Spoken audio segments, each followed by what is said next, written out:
Hello there. They call me Mystery. Since being here, I've noticed a lot of attention centered around the subject of Antifa. Originally, the term confused me until I was able to figure out that it simply was an abbreviation for the term anti-fascist. Naturally, I wanted to discover what anti-fascist meant and what it is to be part of Antifa, especially given the attention it's received over the last few years.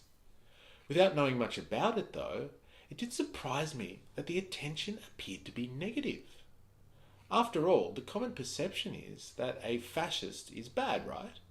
Think Hitler or Mussolini. So being anti-fascist must be okay then, right? Let's find out. My name is Mystery. For reasons unknown, I have been thrown back into the past almost 100 years, and this is my story. Antifa, or anti-fascism, is quite simply the opposition to fascism or fascists. So in order to understand what Antifa is, we must first understand what is fascism. Fascism developed in post-World War I Western Europe, largely in Italy and Germany, as a reaction by parts of the population to preserve nationalism, militarism, and masculinity from the overzealous and decadent bourgeoisie, or the upper classes, whilst also taking popular collective politics from an incapable social left.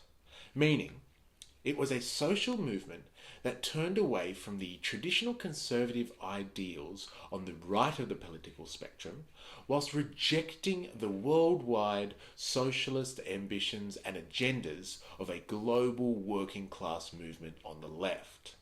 Interestingly, the word fascist is derived from a Roman symbol, being a bundle of sticks surrounding an axe, known as a fasces. A fasces symbolized a man that held power and authority. In Italy, 1919, Mussolini created a movement named Fascio di Combattimento, and as a result, fascism was born. Its membership consisting mainly of socialists, the far-right futurists, and World War I veterans. It was not only its popular appeal to a predominantly male and socially disillusioned mass in Italy and Germany that helped the fascist movement gain its strength and power, but the mutually beneficial relationship it bartered with business and landowners, mainly capitalists.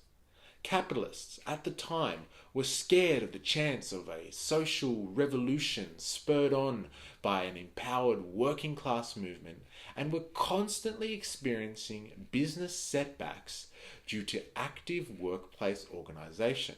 So, they employed a readily militant and rather bellicose fascist movement to bust unions and protect private property. Think of them like private armies. Fascist groups called black shirts were in the service of landowners and employers to physically suppress organizing workers and leftist groups. But once business and fascism had allied and then successfully suppressed the social democratic, socialist, anarchist, communist groups, the leftists, in their countries, the capitalists were not safe either from being devoured by the power and the reaches of the fascist movement.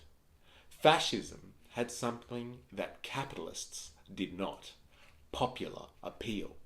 And so you have the dictatorships of Mussolini in Italy and Hitler in Germany.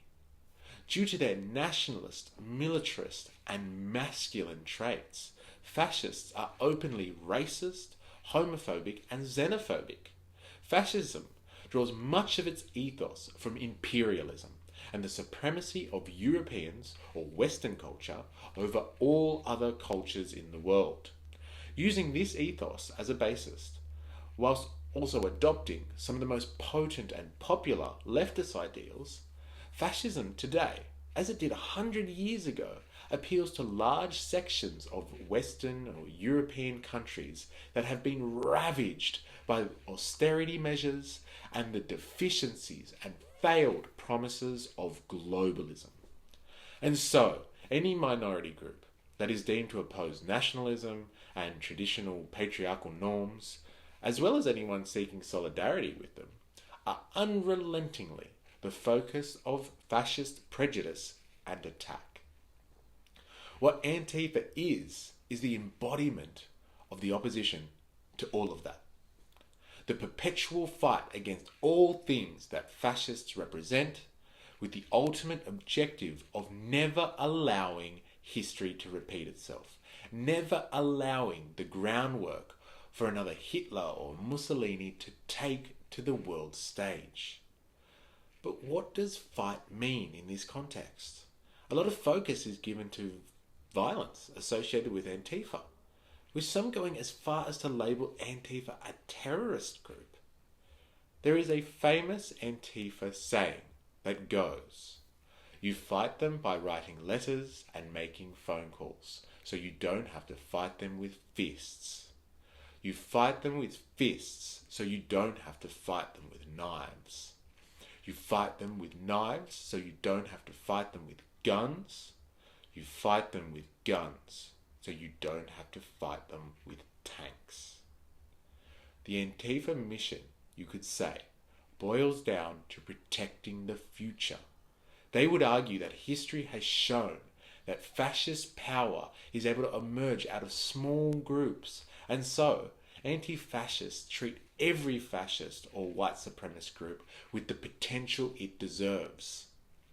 Mussolini started off with 100 supporters, and Hitler with 54 party members.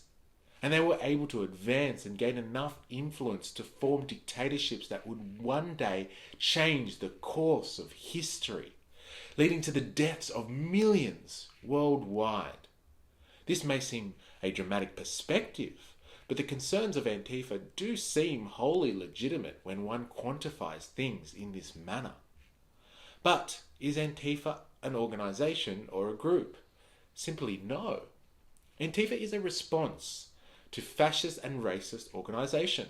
And so, where it appears, so might anti-fascists.